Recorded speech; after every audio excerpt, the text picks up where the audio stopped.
So I wanted to show you something. Let's go with this one right here. Okay. So this right here is a house that's it's available in Canada. All right. 6 beds, 5 baths. Okay. It's 2.89. So that's like um, $1.8 million US. Okay. And let's scroll down to the taxes section here.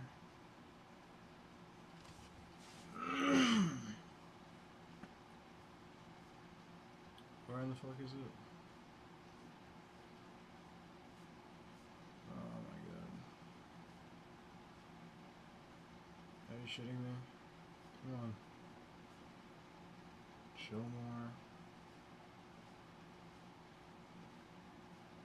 There we go. Annual tax amount. As of yesterday. Um, 11,945 Canadian. We're about $8,000 US. Okay. Sounds great. Sounds wonderful. Now, let's just go right ahead and let's just go right ahead and do that for a minute. And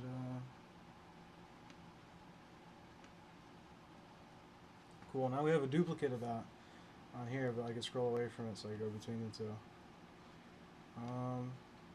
Where is it? Back. Okay. Let's change it to and New York. Okay. Our ND as we call it. Um, let's see here. Let's take a look at this. This is $550,000 US. 4 beds, 5 baths. Okay, word. Cool. Just keep that in mind. This is about a fourth of the price. Has about the same shit. It looks like a great deal then, right? Let's scroll down to the taxes.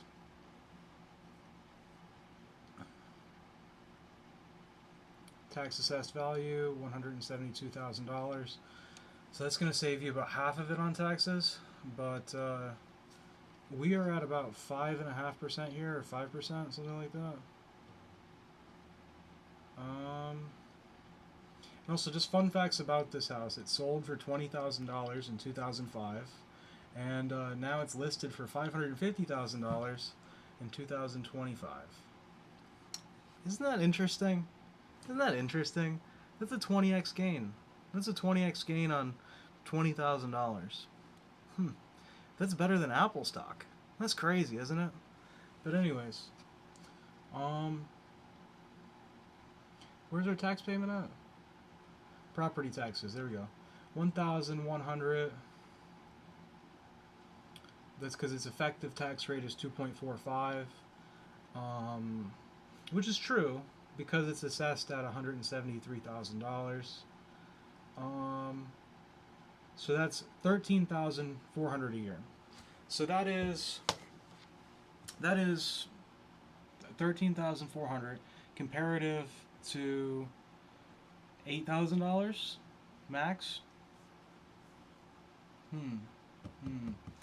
So this is like 50% more in taxes, even though it costs a quarter of the price. Huh. And if it got assessed at this price, it would be twice that amount. Huh. I mean, on paper, the taxes are 0.5% roughly to 5% roughly. So it's actually 10 times more tax on paper. But you do you do it all right for your home. You do your homework on your home. You do it all right.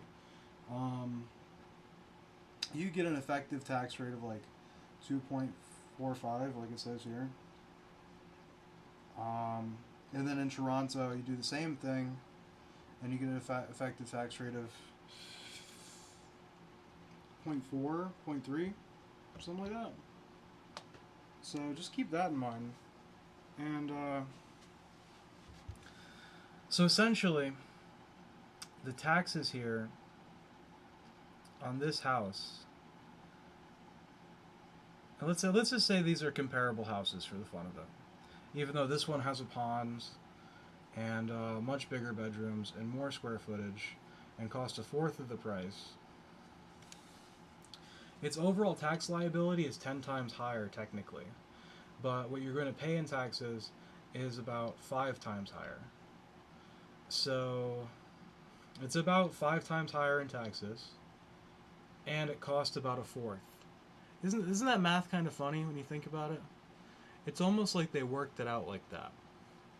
So what bet are we taking here, essentially, by looking at this house here in Endicott comparative to that house in Toronto? Well, the taxes on this are 4 times more, but the price of that house is 4 times more.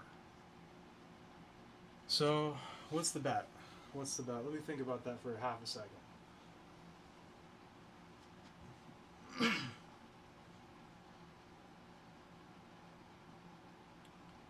So pay 4 times more right now,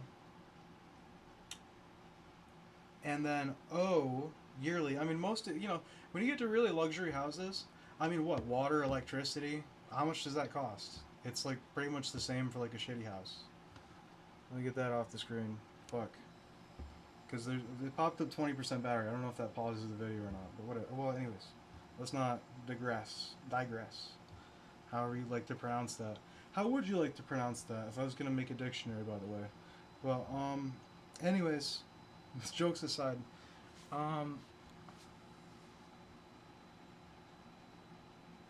so over the course of 20 years at a 5% tax rate, provided that that was the full tax value of the house, like say it got bumped up to its full value of $550,000, and that one got bumped up to its full value of $200,000. Let's say we're not doing the homework on the homes. Over the course of 20 years, you pay the whole house value, which is $550,000, versus Canadian, you pay 0.5 times 20, so that's 10% of the overall house value. So pay anywhere from 5 times less to 10 times less in taxes, meaning that you could own the home for 5 to 10 times longer for around the same price. Okay. Looks pretty attractive until you realize it costs 4 times more. So over the course of 20 years, on this house I pay $1.1 million. And on the Toronto house, I pay, see, there's like 1.8 right there, plus 10% more. So $2.2 million. But then over the course of 40 years, I pay again another 500,000 on this right here, and I pay again another fifth of that. So I mean, basically, like, yeah, over the long run, this house is going to save you money because of the tax implications, and then over the short run, this is going to save you money on the buying price. And I'd say that these will stay roughly in sync, where the house value that doesn't make sense, it doesn't make sense because, what they have, like, you're not going to pay more for less, right? You're not going to pay less for more, like in a roughly estimated market, especially on high value items. So let's say that stays in sync. That as long as the tax value is roughly the same, that a house in Toronto is going to cost 4 times more than it does here. So how long would it take you to pay 4 times the house value? Well, if you pay 1 times the house value in roughly 20 years, then over the course of 80 years, you pay roughly 4 times the house value. So provided that the tax structure in Canada doesn't change, and you're still paying these low taxes here in Toronto, then buying a house in Toronto makes more sense. I mean, this doesn't take into like a whole bunch of other considerations, like how easily you could rent this house out, how easily you could make that into an Airbnb, how much money you could make off of that, how hard it would be to do that with this. Um, the fact that this has appreciated, um, I mean, imagine they put some work into it. I mean, I don't think this really sold for $20,000 in 2005. I think it looked very different back then, and I would estimate that they probably put in $90,000 worth of work. So say that they put in 110, and it 4x'd in value in 20 years, and this house in Toronto probably doubled.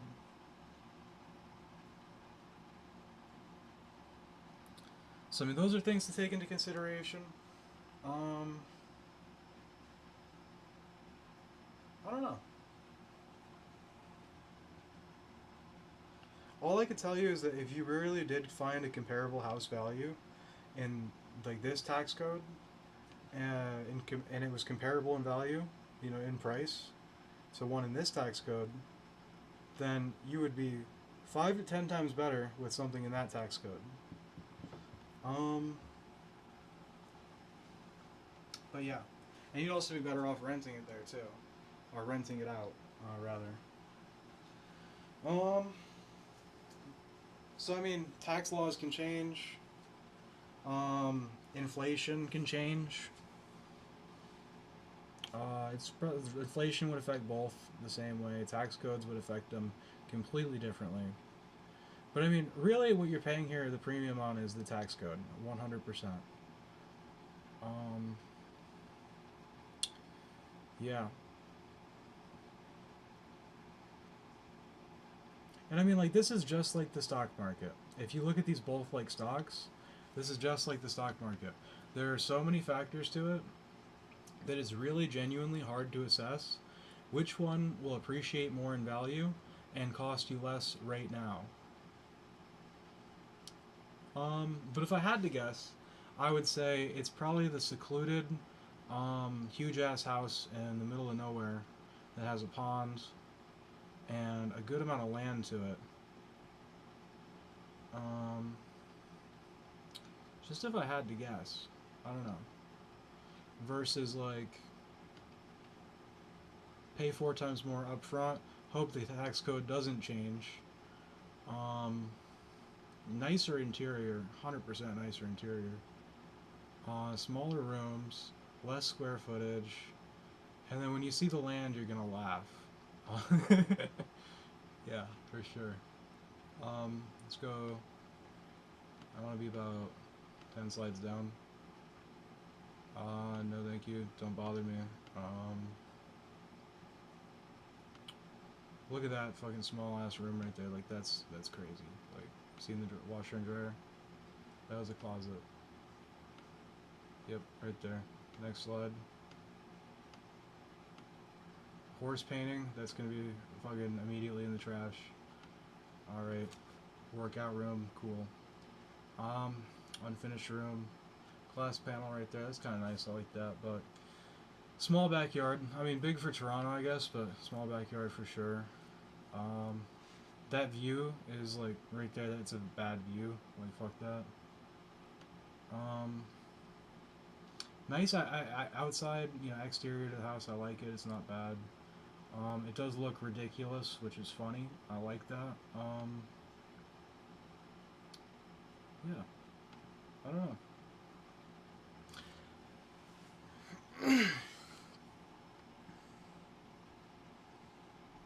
I mean, just in reality, though, this is always going to be bigger. You can change the interior. You can make it look nice. You can paint the walls white. You can put glass in right there. I mean, it's work and money. It's a pain in the ass to have this house, and it costs you 5 to 10 times more every year. Because, like we said, um, once you get into it,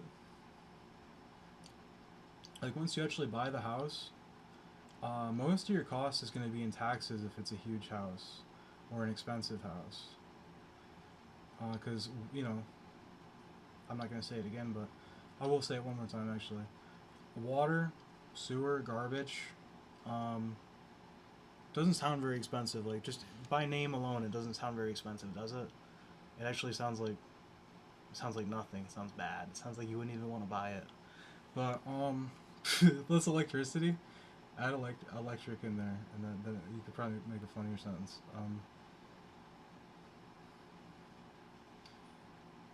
But but yeah, if I could provoke change in upstate New York tax code regulation, then this would immediately be worth 4 times more. Um, and if I could provoke change in a negative way in this tax code, then this house would immediately be worth a fourth. So, I mean, those are things to keep into consideration, right? There is a non-physical, non-tangible thing that makes this house worth 4 times more. But so, anyways, I thought that was pretty interesting, and I guess that's the video right there. Um, Taxes, huh? That's what makes a house worth money these days. Crazy.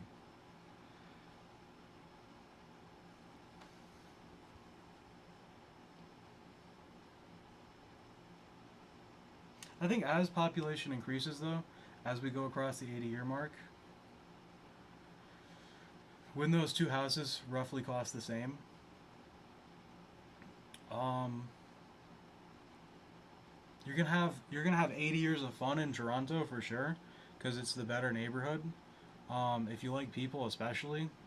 Um, but if you're like a rich person in seclusion, and we're talking about the bigger houses, then it just makes sense to get them out in the middle of nowhere, because like that's a plus for people who don't want to interact with people, or like, you know, anybody whose name you can think of that you don't know.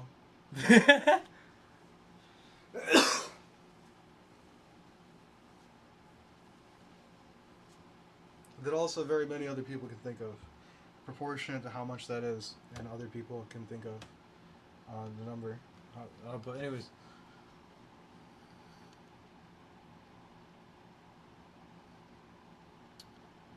yeah. I mean, the only thing is like, it's depressing as hell to own this house. Um, but I mean, besides that, you know, if you could get that out of the way, then it is the better house for sure. 110% uncontested. You could spend $600,000 making it into a house that looks just like this, but is bigger.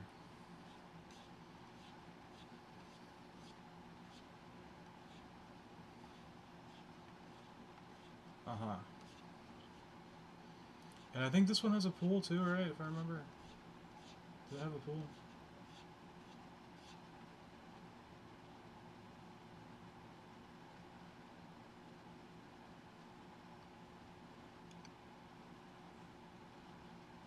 Does it have a pool?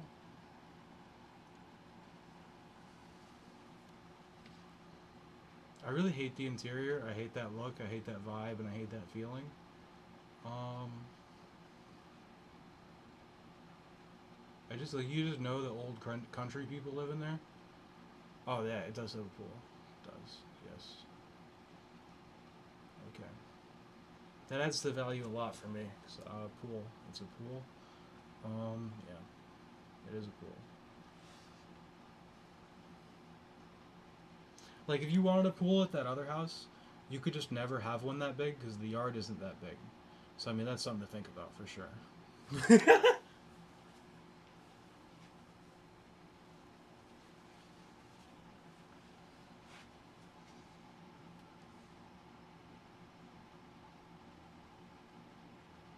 If taxes made sense, this house would be worth $1 million. It's not though. That's not how taxes work.